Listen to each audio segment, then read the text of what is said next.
অন্যান্য বারের তুলনায় এবারের মৌসুমে ফরিদপুরে পাটের উৎপাদন হয়েছে কম। পাটের বাজার কানাইপুরে হাটের দিনেও চোখে পড়ে না বেচাকেনা। হাটের দিনেও দেখা যায় অল্প কিছু চাষি ভ্যান বা মাথায় করে নিয়ে আসছেন পাট।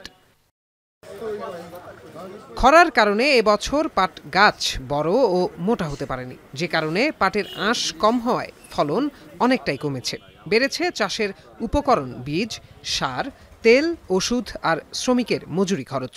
কিন্তু বাজারে মিলছে না পাটের ন্যায্য মূল্য।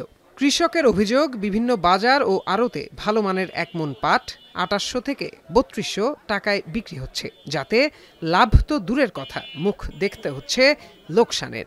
তুলনাময় হিসেবে পাটের আমদানি নাই, কারণ হলো কি যে কৃষক পাট বের করতেছে না, আবার রৌদ্রের কারণে শুকাইতেও পারতেছে না।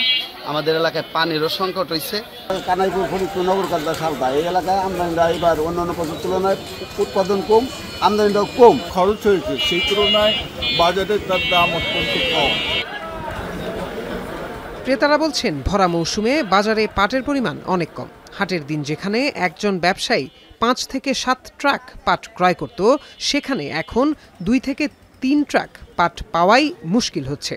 ব্যবসায়ীরা স্বতঃস্ফূর্তভাবে পাট খরিদ করতে পারতেছে না, চাষিরাও সেইভাবে দাম পায়। তা খরচা করি তাই ওঠে না, এমনি পাট বুনেন বাদ দিয়ে দিচ্ছি। ৩০০০ টাকা মন পাট বেচে এটা লিভার দিয়ে রাস্তায় উঠে ভ্যান ভাড়া দিয়ে পাট ধুয়ে নুয়ে আমাদের কিছুই থাকে না। পাট যদি ৩৫-৩৬০০ বা ৪০০০ হইতো, তাহলে মনে করেন যে আমরা একটু কৃষকরা বাঁচতে পারতাম। কৃষি বিভাগ জানিয়েছে, সব ধরনের পরামর্শ ও সহযোগিতা নিয়ে কৃষকদের পাশেই থাকবেন তারা। কীটনাশক, সার এবং সারের দাম কিন্তু সরকার কিন্তু অনেকটাই কমিয়ে দিয়েছে। এটা আমরা গত কয়েক মাস ধরে আমরা দেখছি।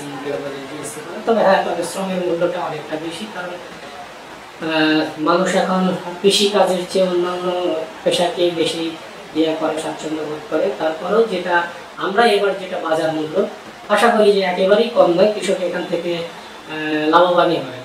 জেলার মাটি ও আবহাওয়া পাট চাষে উপযোগী হওয়ায় এই অঞ্চলে উন্নত মানের পাট উৎপাদন হয়ে থাকে। এখন ফরিদপুর। সানবিট সব দিবে সামাল। সানবিট ম্যাজিক প্রেস ডিশওয়াশিং এর মাথা ঘোরানো সলিউশন।